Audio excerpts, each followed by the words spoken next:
Good afternoon friends. फिर लेकर आए हम कुछ अन्य महत्वपूर्ण प्रश्न जो कि विभिन्न प्रतियोगी परीक्षाओं में अक्सर पूछे जाते हैं।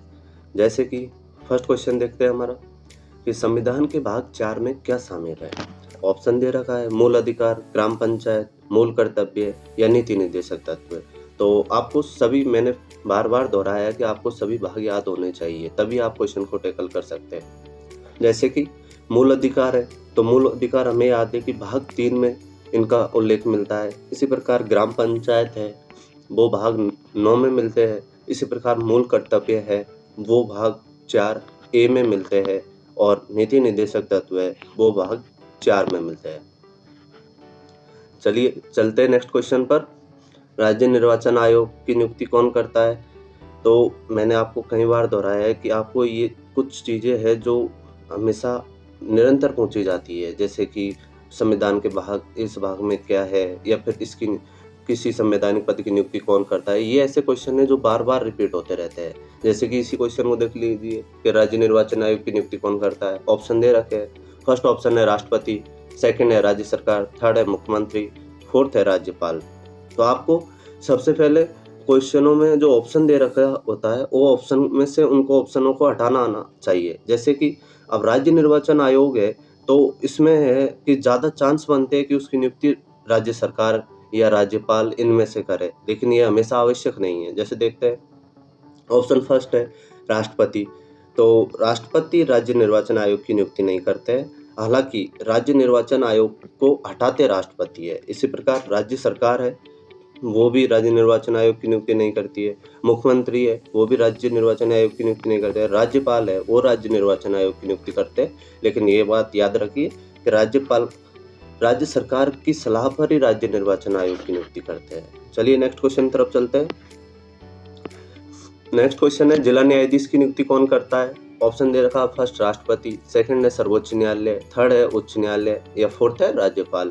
तो जैसे कि याद हो, सर्वोच्च न्यायालय और उच्च न्यायालय के न्यायाधीशों को तो राष्ट्रपति चुनते हैं, लेकिन जिला न्यायाधीश है उनकी नियुक्ति राज्यपाल करते हैं और वह ये नियुक्ति उच्च न्यायालय के सलाह पर करते हैं। तो इसमें सही ऑप्शन होगा राज्यपाल। इसी प्रकार नेक्स्ट क्वेश्चन है कि महान्यायवादी को कौन नियुक्त करता है। देखिए, महान्यायवादी होता है वो केंद्र सरकार का सर्वोच्च कानून अधिकारी होता है तथा वह एक संवैधानिक पद है। ऑप्शन दे रखा है कि महान्यायवादी की नियुक्ति कौन करता है। फर्स्ट है मुख्य न्यायाधीश, सेकंड है लोकसभा अध्यक्ष, थर्ड है प्रधानमंत्री, फोर्थ है राष्ट्रपति। तो मैं बताना चाहूँगा कि महान्यायवादी की नियुक्ति ना ही मुख्य न्यायाधीश करते हैं, ना ही लोकसभा अध्यक्ष और ना ही प्रधानमंत्री। महान्यायवादी की नियुक्ति राष्ट्रपति करते हैं और यह इनके वेतन और भत्ते भी राष्ट्रपति निर्धारित करते हैं। आमतौर पर यह होता है कि जो सरकार बनती है उनकी सलाह पर ही महान्यायवादी की नियुक्ति राष्ट्रपति करते हैं, और जब सरकार का विघटन हो जाता है तो महान्यायवादी के पद का भी समाप्त हो जाता है, यानी कि वह त्याग पत्र दे देते हैं, क्योंकि उनकी सलाह पर ही उनका चयन होता है। नेक्स्ट क्वेश्चन देखते हैं। मूल कर्तव्य संविधान में किसकी सिफारिश पर जोड़े गए थे। ऑप्शन फर्स्ट दे रखे बलवंत सिंह समिति, सेकंड है प्रथम प्रशासनिक सुधार आयोग, थर्ड है सरकारी आयोग, फोर्थ है स्वर्ण सिंह समिति। देखिए, आप सबको ये ज्ञात होना चाहिए कि बलवंत सिंह समिति किससे जुड़ी हुई है, प्रथम प्रशासनिक सुधार आयोग वो किससे जुड़ा हुआ है, या सरकारी आयोग की सिफारिशें क्या थी, फोर्थ है स्वर्ण सिंह समिति है।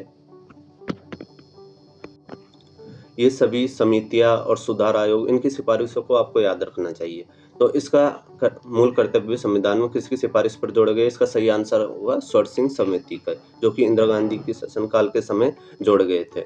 इसी प्रकार नेक्स्ट क्वेश्चन है मूल कर्तव्यों को किस देश से लिया गया है।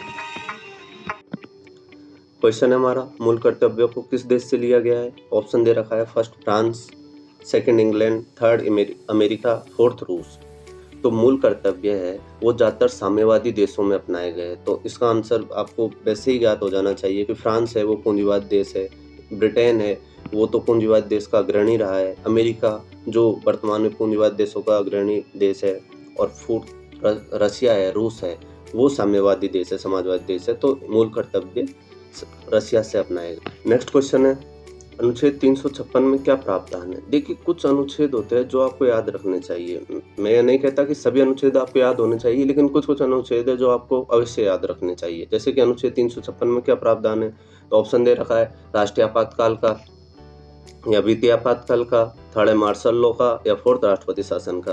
तो देखिए 356 में है राष्ट्रपति शासन का, जिसको संविधान में उल्लेख किया गया है संवैधानिक शासन का, उसका प्रावधान है। और राष्ट्रीय आपातकाल का है 352 में, अनुच्छेद 352 में। इसी प्रकार वित्तीय आपातकाल का है 360 में, और मार्शल लॉ है ये होता है सैन्य शासन। नेक्स्ट क्वेश्चन तरफ बढ़ते हैं। मूल कर्तव्य संविधान के किस भाग में है? मैंने फिर कहा है कि आपको ये कुछ भाग या कुछ अनुच्छेद ये है जो आपको अवश्य याद रखने चाहिए, कई बार पूछे जाते हैं। जैसे कि ऑप्शन दे रखा है भाग 3 में है, भाग 4 में है, भाग 4A में है, या भाग 2 में है। तो भाग 3 में बता रखा है मूल कर्तव्य मूल अधिकार है, भाग 4 में नीति निर्देशक तत्व है, भाग 4A है इसमें मूल कर्तव्य है। इसी प्रकार भाग 2 है उसमें नागरिकता है, नागरिकता का उल्लेख भाग 2 में किया गया। इस प्रकार नेक्स्ट क्वेश्चन है कि प्रधानमंत्री की नियुक्ति का प्रावधान किस अनुच्छेद में है? तो अनुच्छेद दे रखे अनुच्छेद 76, अनुच्छेद 74, अनुच्छेद 72 या अनुच्छेद 75। अनुच्छेद 76 में है महान्यायवादी का पद या उनकी नियुक्ति का उल्लेख प्रावधान है। इसी प्रकार अनुच्छेद 74 है उसमें कहा गया है कि राष्ट्रपति की सलाह के लिए एक मंत्रिपरिषद होगी। उसी प्रकार अनुच्छेद 72 है इसमें राष्ट्रपति की क्षमादान शक्तियों का वर्णन है।